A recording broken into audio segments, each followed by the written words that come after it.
حضرت شیخ عبد القادر جیلانی رحمۃ اللہ علیہ کا شمار ان بزرگوں میں ہوتا ہے جن کے نام کو بہت مس یوز کیا گیا ہے. آپ کی اس میں کوئی کلام نہیں ہے، اس پر تمام ائمہ مسلمین متفق ہیں کہ شیخ عبد القادر جیلانی رحمۃ اللہ علیہ سے کرامت کا ظہور تواتر کی حد تک ہوا ہے. وہ حضرات جو ان معاملات کے اندر بڑے متشدد ہیں مزاج کے اندر، جیسے کہ علامہ ابن تیمیہ وغیرہ، ان حضرات نے بھی شیخ عبد القادر جیلانی کی کرامتوں کو تسلیم کی. تو یہ حضرات بھی مانتے ہیں کہ تواتر کی حد، تواتر اس کو کہتے ہیں کہ جس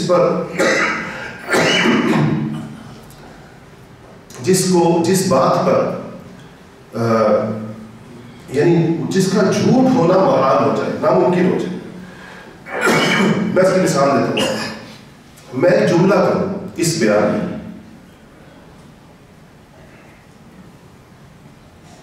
اور آپ جتنے لوگ اس مسجد میں تشریف فرما ہیں، آپ سب انفرادی طور پر اس بات کی گواہی دیں کہ آپ نے یہ بات کہی.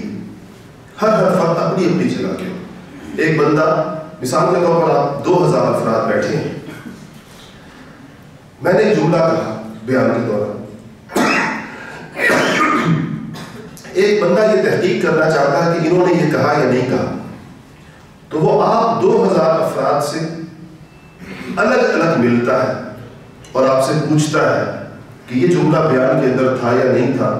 آپ 2000 کے 2000 افراد یہ کہتے ہیں کہ یہ جملہ بیان کے اندر تھا. اس کو تواتر کہتے ہیں. اس پہ جھوٹ نہیں ہو سکتا. 2000 افراد کو کیسے غلط فہمی ہو سکتی ہے الگ الگ؟ تو اس قسم کی جو خبر ہوتی ہے جس کو اس قدر تصدیقات مل جاتی ہیں، اس کو تواتر کہتے ہیں. کہتے ہیں فلانی بات حد تواتر کو پہنچ، مطلب اس کا انکار نہیں ہو سکتا. اب اگر 2000 افراد میں نے ایک بات ہے، میں نے کہی یا نہیں کہی، 2 آدمی کہتے ہیں کہی ہے، 2 کہتے ہیں نہیں کہی ہے، 2 کہتے ہیں یہ کہا ہے، 2 کہتے ہیں یہ کہا ہے، اس کو تواتر نہیں کہتے. اس میں تو اختلاف ہو گیا سننے والوں کے درمیان. تو ان علماء نے لکھا ہے کہ شیخ عبد القادر جیلانی رحمۃ اللہ علیہ سے اس قدر کرامتوں کا صدور ہوا ہے کہ وہ تواتر کو پہنچی گئی، اس کا انکار نہیں ہو سکتا. لیکن اس تواتر کا فائدہ اٹھاتے ہوئے مسلمانوں نے داستان گوئی اور افسانہ نویسی کے ساتھ جو ہمیں ایک شغف ہے اور ہمیں جو اس میں مزہ آتا ہے، ہم اجمیوں کو خاص طور پر، تو بے سروبا داستانیں شیخ عبد القادر جیلانی رحمۃ اللہ علیہ کی جانب منسوب کر دی.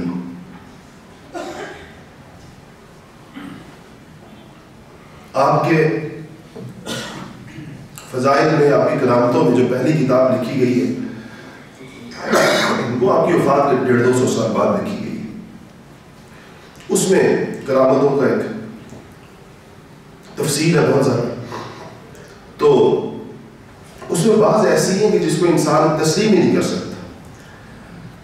یعنی بعض کرامتیں ایسی ہیں کہ فلانے بزرگ نے شیخ عبد القادر جیلانی رحمۃ اللہ علیہ کے بارے میں یہ فرمایا اور یہ کہا، اور تاریخ دیکھی جائے تو ان بزرگ کا انتقال حضرت پیران پیر سے 200 سال پہلے ہو چکا تھا. ان کی پیدائش سے 200 سال پہلے.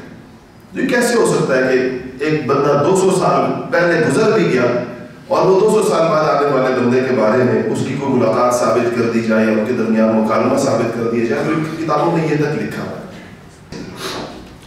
تو ایک تو یہ میں نے عرض کیا کہ آپ کی بے شمار کرامتیں ہیں، لیکن آپ کی طرف منسوب کچھ چیزیں اضافی بھی ہیں. آپ کی سب سے بڑی کرامت اگر دیکھی جائے تو وہ صحیح بات یہ ہے کہ مردہ دلوں کی مسیحائی تھی، کہ آپ کے ذریعے سے اللہ پاک نے لوگوں کے دلوں کو زندہ فرمایا. ایسا واز کہتے تھے اور ایسی نصیحت کرتے تھے کہ آپ کی مجلس کے اندر، چونکہ بغداد کا ماحول اس زمانے میں اس میں غیر مسلم بڑی تعداد میں تھے، اور ہزاروں یہودیوں کو اور عیسائیوں کو جو عربی سمجھتے تھے اور آپ کے واز کے اندر آتے تھے، ان کو اللہ پاک نے اسلام کی رحمت سے نوازا. اور بے شمار لوگ جو گناہوں کی زندگیاں بسر کر رہے تھے، ان کو اللہ جل شانہ نے نیکی کی توفیق عطا فرمائی.